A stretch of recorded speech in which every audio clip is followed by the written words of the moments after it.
So I want to use today's video to talk about working online and how you can work online from Canada or really anywhere in the world. Now, working online is great because it's going to unleash a lot of freedom for you. See, going to a 9-to-5 job or doing something 9 to 5 is great because it's consistent and you have reliability. But as you work your first job here in Canada, it can be really important to try to, make some revenue online, to learn some new things. And I definitely recommend trying to build an online passive income at the beginning, or at least trying to launch a service-based business online. And I made a video about this yesterday. I don't think it's even published yet. May have scheduled it. But I want to start talking more about this because I want people to come here and start doing new things, doing the unconventional things that are really going to help them grow.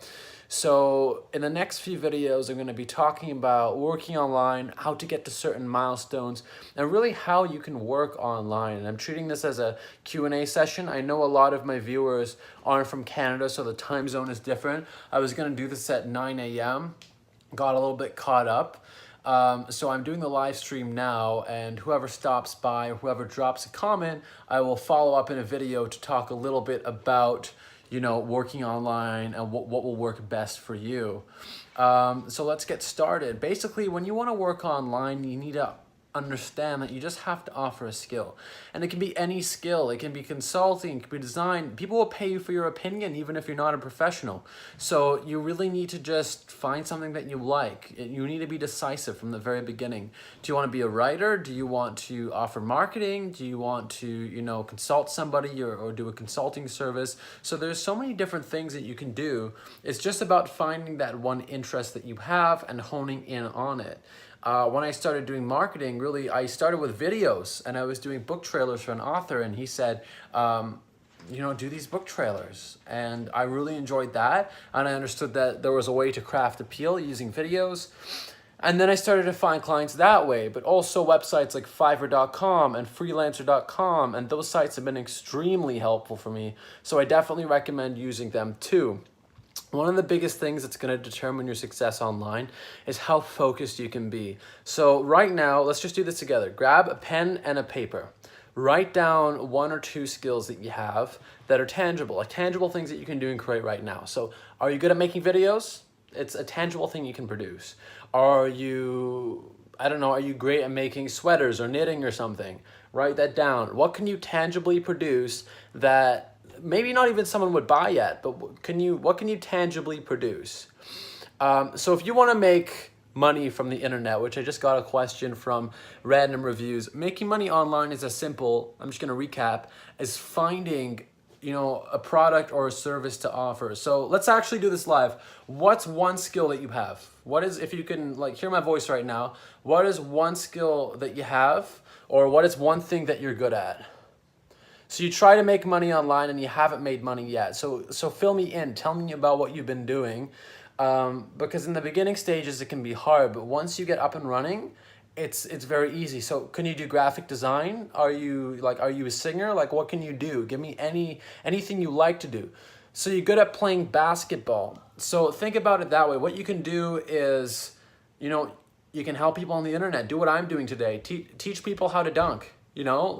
Just start making videos and don't focus on the subscribers at the beginning. Make 100 videos because every video is a chance to be found on search. Eventually, you're going to build a bit of an audience. And when you build an audience, maybe you can do, you can design basketball merch because you have all this audience. Let's say you have 10,000 subscribers, 15,000 subscribers.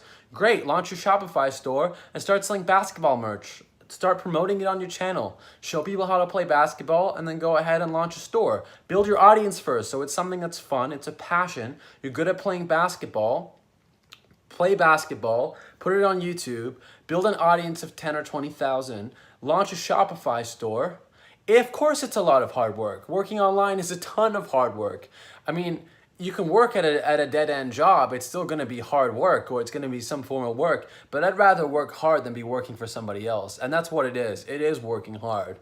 It is a lot of hard work, especially because you're choosing something that is just a personal passion rather than pure value to the marketplace. I mean, I like playing the saxophone. but I don't come in here and play the sax. I could. If I was passionate enough and I had to make it a career, I would try. But I'm making videos for international students, and I'm doing marketing, and I'm doing all those things because that's what the marketplace values me for. I could do something else, but I'm doing the things I know I have a natural talent in and I can hone in on, even if they're not my absolute favorite. You're gonna wake up some mornings and do some things that you don't love, and that's the harsh truth. But in the end of the day, the goal is to turn it into something that you do love, something that can look after you and your family in the long run. And that's what I'm doing. I'm still in the beginning stages of it right now. I mean, like, I can teach you how to generate income online. I can teach you how to generate your like thousands of dollars of income online, but I can't teach you how to build a massive, 6, 7, 8-figure business even in a year. But I can teach you how to make money online. So that's where I'm at right now. And I'm growing my company, I'm growing what I do, but I'm going at this alone. So there's some people who haven't made a penny online, and those people I can really help. Those are the people I'm focusing on right now, and people who are moving to Canada where, $2,000 to $5,000 is a lot of extra income for them. Those are the people I'm focusing right now. I'm not making a video claiming to be able to make you rich overnight. I'm making a video saying if, $2,000, $3,000, $4,000 is a lot of extra money for you to bring in on a monthly basis, and I definitely recommend that you try some of this. So I'm just reading your comment right now. There's so many online scams. Internet is not an easy place for making money. I've made on the side, not passively, but through services, while going to school, about $50,000. And that's not a scam. I haven't been scammed. I mean, I'm making money online. People are wondering if I'm a scam. You don't want to go to a survey or somebody else's thing. You want to build your own thing and sell it to people. You shouldn't be trying to convince yourself that other people are not a scam. You should be trying to convince other people that you're not a scam. See, this is where the mentality needs to shift. You need to actually look at building your own thing, building your own business or your own online website, and you need to market it to people, and you need people to understand that you're credible and that you're not a scam, and that's how you make money. Don't look at get rich quick schemes. I wouldn't even say do Shopify. Don't do that. We can jump into my Udemy revenue right now. That's not a scam. I build online courses and people buy them, and I knew it wasn't a scam because I was buying Udemy courses before I even started making them. So that wasn't a scam. I started doing marketing and pitching people on Freelancer. They hired me. It wasn't a scam. I got them to hire me. So that's what I recommend you do. I wouldn't go to any new platform that claims to make you money. I wouldn't do MLM marketing. I wouldn't join Isogenics or, I wouldn't join any of those platforms. I would create your own thing or join the really reputable ones like Fiverr, Freelancer, Upwork, platforms people make money. So what's my opinion about starting a YouTube channel? Just start. Unless you're making incredible content or you're extremely charismatic, it is quite difficult to get tons and tons of views. You need to be making content where people engage with. People are getting thousands of views and people are watching their entire videos and you have a following maybe on Instagram, then it's easy to build an audience. But YouTube's so saturated. You notice how many videos I make? My goal is to get to 1,000 videos so I have 1,000 chances to be found in search. The age of your channel, if it's newer, it's harder to be found in search. It's hard for a single video. So I would make a channel, focus on one niche, get very good at tagging. Your title, description, and tags have to have the same key phrases, not keywords. So you don't want to make a video, let's say, about basketball and put basketball, basketball, basketball. You want it really specific. You want how to, this is silly, but as an example, how to dunk a basketball in Canada in the description. Do you want to learn how to dunk a basketball in Canada? In the tags, dunk a basketball in Canada. So YouTube's so popular, it gets searches like that. Maybe not for basketball because that's stupid, but I mean for longer key phrases, you will get searched for that. And if you say at the beginning of every video, be sure to subscribe to my channel, subscribe. It's a call to action. Eventually you will build it, but you won't build it, I'm saying, unless you're very good or there are people for me, for me to create hero content, to create content that is like really intriguing and really powerful, it takes a lot of my mental and emotional energy. And unfortunately, when I tag my videos, they don't get seen by thousands of people immediately. So I have decided to make valuable videos, not focus so much on, you know, the cinematography and stuff, but getting information out there in quantity. Once I hit 1,000 videos and I scored an audience, I'm hoping once I hit 1,000, I have an audience of over 10,000 subscribers, which projections on Social Blade say, yes, that's gonna happen in the next, actually I should have 10,000 subscribers, projection talking in about 10 months. But what I'm saying is, try to focus on quantity and value. So much quantity as fast as possible so that you can catch up to other people who've been at YouTube for 5 years. Because if, let's say, you know, a famous YouTuber, let's say Logan Paul is making 2 videos a day, they're each getting 1 million views. If you make 10 videos a day, after 3 or 4 years, you're gonna have 3, 4, 5, 6 times as many videos as Logan Paul. And they may not all get viewed as much, but there are more opportunities to be found in search. So that's a great way to leverage it and take advantage of other platforms. Make courses. I'm getting a lot of viewers from Udemy and stuff, so take advantage of every platform, especially online teaching platforms. That's gonna become saturated like YouTube soon. So just start your channel and produce fast. Don't wait for stuff to happen. You need to get to 100 or 200 videos, see the videos that work the best, and produce more. So that was a little bit long, but that's my advice. All right, so random reviews. I applied for so many jobs on Freelancer but got no projects to work on. How much is so many? Because when I used to work on Freelancer, why haven't you turned on monetization on this live stream? Though I bid. So bidding the lowest value is never good. You never want to bid the lowest value. Also, you need to get an account on Freelancer. Like you need to actually purchase one of those, you know, to be able to have 100 bids, you need to pay like $9.99 a month or something. I don't know what it is now. And I would pitch like 30 or 40 people a day. And after 2 days of like 80 pitches, I would get a job.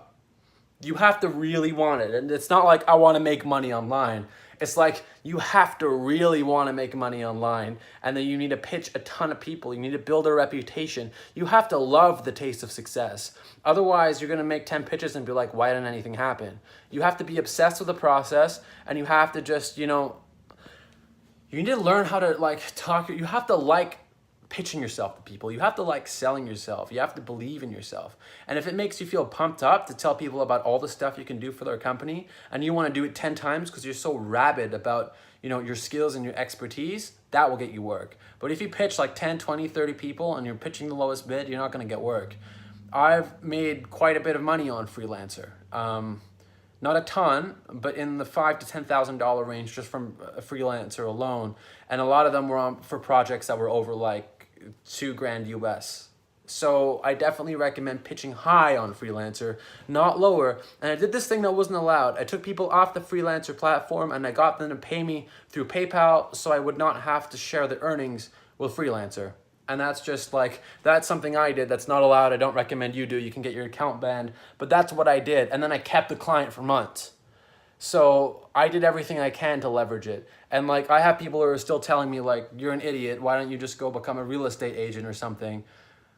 Because it's a lot of work. It's a lot of work. But I have faith that in 10 years, I'm going to be way ahead of most of the people that I know.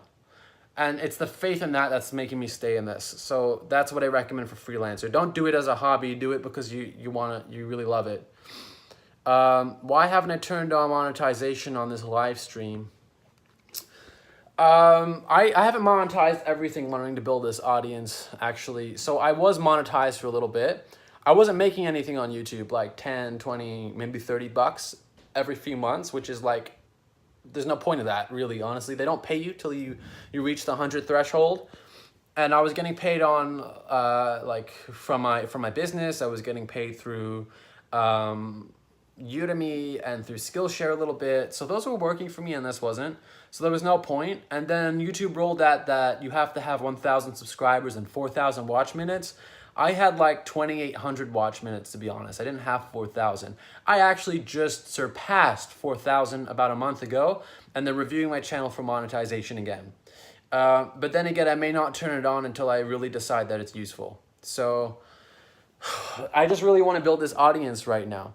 And also, many of my viewers come from like Nepal and Bangladesh and India, and it's not me. It's the advertisers. That audience, in an advertiser's eyes, it's not as valuable. And maybe because, you know, people tend to spend more in states like California, which is very expensive to advertise in California. If I had viewers in California, I would be making a lot more through YouTube. So I'm not doing this to make money. I'm doing YouTube really for two reasons. It's not totally selfless, but A, to help people, and B, to, you know, I want to be known for this. I want to be known for helping people come to Canada and start lives and become, you know, ultra successful. So that's why I'm doing it. So I hope I've answered everyone's questions. I got to talk a little bit. I know a lot of my viewers just like to switch on videos of mine and just listen to them in the background. So I hope this video becomes helpful to somebody. And I really appreciate you guys staying here for this live stream. Anyway, thanks for watching, and be sure to send me, get this, send me video questions to nader@nadernajad.com. First name at lastname.com, not at gmail.com. And I will feature you on the channel in a video, and I will answer your question. I've been waiting for somebody to do that. So go ahead and do that, and I'll definitely, you know, we'll talk about some things. So thanks for watching.